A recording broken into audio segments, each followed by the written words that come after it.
নমস্কার বন্ধুরা, আশা করি আপনারা সবাই অনেক অনেক ভালো আছেন। আর আজকে আপনাদের সামনে নিয়ে আসছি Xiaomiর তরফ থেকে Xiaomi 13 Pro এই ফোনটা রিভিউ। আর এই ফোনটার নিয়ে যত রকমের প্রশ্ন আছে আপনার মনের ভিতরে যে এই ফোনটা কেমন হবে এবং কত টাকা প্রাইস সেগমেন্টে বাংলাদেশ মার্কেট লঞ্চ হচ্ছে, আদৌ কি বাংলাদেশে এটা লঞ্চ হবে এবং কত তারিখে লঞ্চ হবে, এছাড়াও মানে এই ফোনটা কি আপনার জন্য নেওয়া ঠিক হবে, এই সকল প্রশ্নের সমাধান দেব আজকের ভিডিওটাতে। তো আমি সাথে রয়েছি, আমি অনুপম, আর আপনারা দেখছেন ABTechnews। তাহলে অবশ্যই ভিডিওটাতে একটা লাইক দিবেন এবং চ্যানেলটা অবশ্যই সাবস্ক্রাইব করে দেবেন যদি চ্যানেলে নতুন হয়ে থাকেন।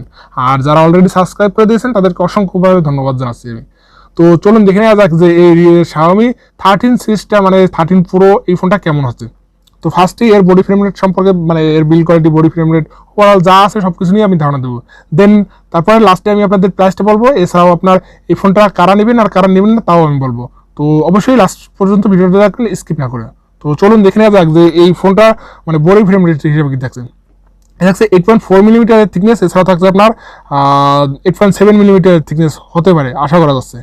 এছাড়াও আপনার এখানে রয়েছে Corning gorilla glass front protection, যেটা ভিক্টাসের সাপোর্টেড। এছাড়াও রয়েছে আপনার সিরামিক ব্যাক সাইড, আর আপনার এখানে রয়েছে আরও সিলিকনের আপনার প্রোটেকশন। এছাড়াও রয়েছে অ্যালুমিনিয়াম ফ্রেম। তো ওভারঅল বিল্ড কোয়ালিটি মানে এর যে বডি ফ্রেম এটা অসাধারণ কিছু হচ্ছে, যা দেখলে আপনার মনে হবে যে না আপনি একটা ফ্ল্যাগশিপ ফোন ইউজ করতেছেন, তো সেটা হ্যান্ডি ফিল হবে। এছাড়াও আপনারা দেখেও মনে হবে, তো আপনারা দেখতে পাচ্ছেন যে এই ফোনটার লুকিংটা কত সুন্দর। তো অবশ্যই ভিডিওটা স্কিপ না করে সম্পূর্ণ ভিডিওটা দেখবেন, আর কেমন লাগতেছে অবশ্যই কমেন্ট করে তাও জানাবেন। চলুন দেখে নেওয়া যাক এর কালার হিসেবে কি থাকছে। এর কালার হিসেবে থাকছে ব্ল্যাক, ব্লু এবং পার্পেল আর গ্রিন। তো 4টা কালার ভেরিয়েন্টে এই ফোনটি বাংলাদেশ মার্কেটে লঞ্চ হবে। এছাড়াও আপনার ওয়েট থাকছে 210 গ্রাম থেকে 229 গ্রাম পর্যন্ত। তো এটা আশা করা যাচ্ছে এর ভিতরে থাকবে। তো এক্সাক্ট আসলে কত এটা আসলে বলা যাচ্ছে না কোনো। তো চলুন দেখে নেওয়া যাক ডিসপ্লে থেকে থাকছে। এর ডিসপ্লে থাকছে আপনার, এর সাইজ হিসাবে থাকছে আপনার 6.73 ইঞ্চির একটি 108.9 cm2 ডিসপ্লে, যেটা type LTPO AMOLED curve touch screen, যেটা 1 বিলিয়ন কালার সাপোর্টেড। তো আপনারা ভাবুন যে ডিসপ্লেটা কত ভালো ডিসপ্লে। তো দেন নেক্সটে কি থাকছে তাও বলতেছি। তো এটা থাকছে বেজেললেস উইথ পাঞ্চুয়াল ডিসপ্লে, এবং যার রেজলিউশন হচ্ছে আপনার 1440x3200 পিক্সেল, মানে এটা 2K ডিসপ্লে। আপনারা বুঝতে পারছেন যে 2K ডিসপ্লে। এছাড়াও এর পিক্সেল ডেন্সিটি থাকছে আপনার 522 ppi ডেন্সিটি। এছাড়াও থাকছে আপনার এখানে 20:9 অ্যাসপেক্ট রেশিও, এবং আপনার স্ক্রিন টু বডি রেশিও থাকছে 89.6% স্ক্রিন টু বডি রেশিও, এবং কর্নিং গরিলা গ্লাস ভিক্টাসের সাপোর্ট থাকছে ফ্রন্ট, এটা তো আপনারা আগেই জানেন। আর এর মোর থাকছে আপনার HDR10 প্লাস সাপোর্টেড, ডলবি ভার্সনের সাপোর্টেড। এছাড়াও রয়েছে আপনার ডলবি ভার্সনের সাপোর্টেড। এছাড়া 120 হার্টজ রিফ্রেশ রেট এবং 1200 নিটস HBM ব্রাইটনেস, এবং আপনার যেটা 1900 নিটস পিক ব্রাইটনেস। বুঝতে পারছেন আপনারা কেমন থাকছে যে অ্যাপেলের যে ডিসপ্লে তার মতনই ব্রাইটনেস থাকছে। তো সেখানে Xiaomi ক্লেম করতেছে যে তার থেকেও ব্রাইটনেস ভালো হবে এবং তার থেকেও ডিসপ্লে ভালো হবে, আর এটা স্যামসাং এর তৈরি করা এই ডিসপ্লে। তো ভাবুন কত ভালো ডিসপ্লে। তো অ্যাপেলের জন্য স্যামসাং ডিসপ্লে তৈরি করে, আর Xiaomiর জন্য স্যামসাং ডিসপ্লে তৈরি করে, আর স্যামসাং তো নিজের জন্য করেই। তো স্যামসাং এর ডিসপ্লে তো আর এর ব্রাইটনেস নিয়ে তো মানে ওভারঅল এর মানে কোথাও কোনো আমি কমপ্লেন করার মতন জায়গা নেই, কারণ এটা স্যামসাং এর ডিসপ্লে। আর স্যামসাং এর ডিসপ্লেতে কমপ্লেন করার মতন আমার কোনো মানে স্থান নাই। মানে স্যামসাং এর ডিসপ্লে সেরা ডিসপ্লে, এটা সবাই জানে, আর আপনি আমি সবাই জানি। তো এখানে স্যামসাং এর ডিসপ্লে প্রোভাইড করা হয়েছে, আর এটা দেখছেন বেজেললেস কতটা, মানে এখানে বেজেল নেই বললেই চলে। আর এটা বক্স হিসেবে মানে আইফোন দেখাচ্ছে। তো চলুন দেখে নেওয়া যাক যে এর আপনার 5G ব্যান্ড কতটাগুলো সাপোর্ট করছে। এখানে 7খানা 5G ব্যান্ডের সাপোর্ট থাকে, তো এটা একটা ভালো দিকে সাপোর্ট। এছাড়া থাকছে আপনার এর পারফরমেন্সে থাকছে OS Android 13 এবং কাস্টম MIUI 14 এর সাপোর্টেড। তো আপনারা জানেন যে Xiaomi এখনই মানে বলতেছে যে তাদের অ্যাপ যে মানে এই কাস্টম MIUI দিয়ে বাগ ভালুক যা আছে সবগুলোই দূর করে দেবে। তো তাহলে আপনার জন্য একটি সেরা ইউআই হতে পারে মানে এই ফোনটাতে। তো এখন বর্তমানে স্যামসাং এর ইউআই সেরা এটা তো বলা যায় না, যেটা তো স্যামসাং এর ইউআই সব থেকে সেরা। তবে স্যামসাং এর নক সিকিউরিটি কিন্তু আবার হ্যাক হয়েছে, এটাও আপনারা জানেন। তো মানে কোন দিকে যাবেন আপনারাই বুঝতে পারেন। তো এর যে আপনার ইউআই এটা আপনার আগে থেকে ক্লিন এবং স্মুথ এবং সব থেকে ভালো করার চেষ্টা করেছে Xiaomi। তো এই দিক থেকে Xiaomiকে অনেক অনেক ধন্যবাদ যে Xiaomi এখানে অনেকটা কাজ করার চেষ্টা করেছে এবং ফ্ল্যাগশিপ সিরিজে ফ্ল্যাগশিপ কিছু দেওয়ার চেষ্টা করেছে। তো আপনারা বোরিং হয়ে গেলে তো অবশ্যই লাইক দিয়ে আর চ্যানেলটার যে কালো যে লাল যে বাটনটা, ওই বাটনটা কালো করে দিন চাপ দিয়ে। তো অবশ্যই সবাইকে ধন্যবাদ কালো করে দেওয়ার জন্য। তো চলুন দেখে নেওয়া যাক এর চিপসেট কি থাকছে। এর চিপসেট হিসেবে থাকছে আপনার কোয়ালকম স্ন্যাপড্রাগন আপনার 8 Gen 2 প্রসেসর, যেটা 4 nanometer ফ্যাব্রিকেশনের আর্কিটেকচার দ্বারা বিল্ড করা। আর যার জিপিইউ হিসেবে থাকছে মানে গ্রাফিক্স সেকশনে থাকছে আপনার 740, যা 64 বিট এর তৈরি। তো এখানে আপনার ভালো প্রসেসর পাচ্ছেন। আর এখানে গেমিং এক্সপিরিয়েন্স করা তো আপনাকে কি বলবো, মানে সব গেমগুলোই আপনারা অনায়াসে খেলতে পারবেন। আর গেমিং এক্সপিরিয়েন্স তো আপনারা কেমন জানেন। তবে এই যে ফোনটার যে প্রসেসরটা স্ন্যাপড্রাগন কোয়ালকম স্ন্যাপড্রাগন 8 Gen 2 প্রসেসরটা, এটা হালকা হিটিং হয়, তবে 888 মতন না।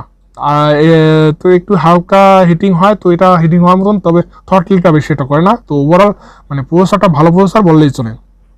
আর আপনারা জানেন যে কোয়ালকম স্ন্যাপড্রাগনের প্রসেসরটা মানে 8 Gen 2 প্রসেসরটা কেমন প্রসেসর, একদম লেটেস্ট প্রসেসর এবং ভালো মানের একটা প্রসেসর। তো প্রসেসর নিয়ে কিছু বলার মতো নেই, এটা ফ্ল্যাগশিপ প্রসেসর। আর এখানে সকল ধরনের game, PUBG, free fire, asphalt 9 সব গেমগুলো আপনারা অনায়াসে রান করাতে পারবেন। তো চলুন দেখে নেওয়া যাক এর আপনার মেমোরি হিসেবে কি থাকছে। এখানে থাকছে 8GB এবং 12GB দুইটা র্যাম ভ্যারিয়েন্টে সাপোর্টেড। এছাড়াও থাকছে ইন্টারনাল রোম, যেটা 128GB এবং 256GB এবং 512GB তিনটা রমের সাপোর্ট থাকছে। এছাড়াও থাকছে আবার র্যামের হিসাবে থাকছে আপনার আরও 8GB পর্যন্ত এখানে ভার্চুয়াল র্যামের সাপোর্ট পাচ্ছেন। এছাড়াও থাকছে আপনার 8GB 128GBর সাথে আপনারা পাচ্ছেন ইউপিএস 3.1 এর সাপোর্টেড এবং আপনারা 256GB এবং 512GBর সাথে পাচ্ছেন আপনারা 4.0 এর সাপোর্টেড মানে ইউপিএস। তো এখানে ভালো দিক। আর এখানে পাচ্ছেন আপনারা মাইক্রো এসডি কার্ডের স্লট, এটা একটি খারাপ দিক, তো এটা একটু মেনে নিতে হবে কারণ ফ্ল্যাগশিপ ফোন। তো মাইক্রো এসডি কার্ডের স্লটটা না দেওয়া ভালো, মাইক্রো এসডি কার্ডের স্লটটা দিলে আপনাদের ফোনটা স্লো করে। তো সেই দিক থেকে আপনারা কিন্তু মানে ভালোই কিছু পাচ্ছেন। তো চলুন দেখে নেওয়া যাক এর ক্যামেরাতে কি থাকছে। এর ক্যামেরাতে থাকছে 50.3 মেগাপিক্সেল একটি মেইন সেন্সর। আর এখানে থাকছে 50 মেগাপিক্সেলের একটি আপনার টেলিফোটো জুম লেন্স। এছাড়াও থাকছে আপনার 50 মেগাপিক্সেলের একটি আল্ট্রাওয়াইড সেন্সর। তো তিনটে সেন্সর থাকছে, যে তিনটে কাজের সেন্সর এবং যে তিনটাই 50 মেগাপিক্সেলের সেন্সর। আর এর ক্যামেরার কোয়ালিটি আপনার কেমন এটা আপনারা অবশ্যই জানেন যে এর ক্যামেরা কোয়ালিটি একদম বেস্ট। এবং আপনার ক্যামেরা, এখানে আমি ক্যামেরা নিয়ে কিছু বলবো না, তো ফোনটা যখন হাতে পাবো তখন অবশ্যই ক্যামেরার রিভিউ দিয়ে আপনাদের দেখিয়ে দেবো এই ফোনটা কেমন ক্যামেরা পারফরমেন্স করছে। আর ক্যামেরা তো এখানে তো বলার মতোই না, 350-150 মেগাপিক্সেল, আর যেটা একদম অ্যাকুরেট সেন্সর, এখানে কোনো মানে দুর্নীতি নেই, এখানে ভালো মানের সেন্সরই ব্যবহার করা হয়েছে। তো এর দিয়ে আপনারা নিশ্চিত থাকতে পারেন। চলুন দেখে নেওয়া যাক এর ভিডিও রেকর্ডিং হিসেবে থাকছে। এখানে থাকছে 8K আপনার 30 FPS পর্যন্ত ভিডিও রেকর্ডিং এর সাপোর্টেড সর্বোচ্চ। এছাড়াও থাকছে আপনার এর ফ্রন্ট ক্যামেরায় 32 মেগাপিক্সেলের সেন্সর, যেটা 1080 to 30 FPS পর্যন্ত ভিডিও রেকর্ডিং এর সাপোর্ট থাকছে। তো এইটা একটা খারাপ দিক। এই ক্যামেরা কোয়ালিটি কিন্তু ওভারঅল একটা প্যাকেজ মনে হচ্ছে যে 32 মেগাপিক্সেলের সেন্সর এখানে ভালো দিক। তো চলুন দেখে নেওয়া যাক এর কানেক্টিভিটি হিসেবে থাকছে। এখানে থাকছে ওয়াইফাই 6 এর সাপোর্টেড, ডুয়েল ব্যান্ডের হটস্পটের সাপোর্টেড। এছাড়াও থাকছে আপনার ব্লুটুথ 5.3, NFC সাপোর্টেড, আপনার USB Type-C port, OTG supported এবং আপনার ইন্টারনাল পোর্ট এবং FM রেডিও সাপোর্ট থাকছে না, ব্রাউজারের সাপোর্ট থাকছে HTML। তো ওভারঅল কানেক্টিভিটিও ভালো থাকছে। এছাড়াও থাকছে সেন্সর হিসেবে যেটা আপনার under display optical fingerprint sensor, আর যার সাথে থাকছে আপনার ফেস আনলকের সাপোর্টেড। এছাড়াও থাকছে প্রক্সিমিটি সেন্সর, জাইরো সেন্সর, লাইডের সেন্সর, মোর সেন্সর, যত ধরনের সেন্সরগুলো আছে সবগুলো এখানে এনাবেল করা আছে। তো সেন্সরের মামলায় আপনার এখানে মানে কোনো ধরনের মানে পেতে হবে না। তো চলুন দেখে নেওয়া যাক সাউন্ড হিসেবে কি থাকছে। এর সাউন্ড হিসেবে থাকছে আপনার এখানে 3mm জ্যাকের সাপোর্ট থাকছে। এছাড়াও লাউড স্পিকার, এছাড়াও আপনার যেটা ডুয়েল স্টোরি স্পিকার সাপোর্ট থাকছে। আর এখানে থাকছে ব্যাটারি সাপোর্টের, যেটা আপনার 4820 mAh এর একটি ব্যাটারি, আর যার সাথে থাকছে আপনার 120 ওয়াটের একটি ফাস্ট চার্জার। তো ওভারঅল কিন্তু এটা একটি বেস্ট প্যাকেজ বলে মনে হচ্ছে আমার। আর এখানে থাকছে রিভার্স চার্জিং এর সাপোর্টের, যেটা 10 ওয়াটের এবং ওয়্যারলেস চার্জিং এর সাপোর্ট থাকছে 50 ওয়াটের। তো এখানেও আপনারা ভালো দিক পাচ্ছেন। তো চলুন দেখে নেওয়া যাক এর আপনার প্রাইসটা কেমন হবে এবং কি কি থাকছে, মানে আপনার এই ফোনটা কি নেওয়া ঠিক হবে। আর এখানে থাকছে IP68 রেটিং, যেটা 1.5 মিটার জলে ভিজার 30 মিনিট রান করতে পারবে। এই দিকটা আসলে ভালো দিক। তো ওভারঅল কিন্তু একটি বেস্ট ভালো প্যাকেজ মনে হচ্ছে আপনাদের জন্য। চলুন দেখে নেওয়া যাক এর প্রাইসটা। তো এটা বাংলাদেশ মার্কেটে লঞ্চ হতে পারে, যেটা আমার ধারণা বলে মনে হচ্ছে যে ডিসেম্বরের মাসের শেষের দিকে বাংলাদেশ মার্কেটে আসতে পারে। আনঅফিসিয়ালি আপনারা দেখতে পারেন এবং জানুয়ারির প্রথম দিকে আপনারা এই ফোনটা বাংলাদেশে অফিসিয়ালি পেয়ে যাবেন। এছাড়াও ইন্ডিয়াতে আপনারা হয়তো ডিসেম্বর মাসের অর্ধেকের পরাপরই আপনারা পেয়ে যাবেন। এছাড়াও এর প্রাইসটা থাকছে 128GB, যেটা বাংলাদেশ মার্কেটে 80,000 টাকার মতন, এবং 12256 জিবির প্রাইসটা থাকছে আপনার প্রায় 90-এর মতন। তো এটা আনঅফিসিয়াল প্রাইস, আর অফিসিয়াল প্রাইস আপনারা যেটা লাখের কাছাকাছি চলে যাবে। তো এটা হাতের নাগালের বাইরে। তো আপনারা নেবেন কি না নেবেন সেটা আমি আপনাদের অ্যাকচুয়ালি মানে জাস্ট বলবো না, কারণ ফোনটা হাতে পাবো, রিভিউ দেবো, তারপরে আপনাদেরকে জানিয়ে দেবো যে এই ফোনটা কি আপনার জন্য নেওয়া ঠিক হবে। তো এই ফোনটার নেক্সট রিভিউ আসা পর্যন্ত আপনারা অবশ্যই চ্যানেলটা সাবস্ক্রাইব করে রাখবেন এবং ভিডিওগুলো কন্টিনিউ দেখতে থাকবেন। তো দেখা হচ্ছে নেক্সট ভিডিওতে। সবাই ভালো থাকবেন, সুস্থ থাকবেন।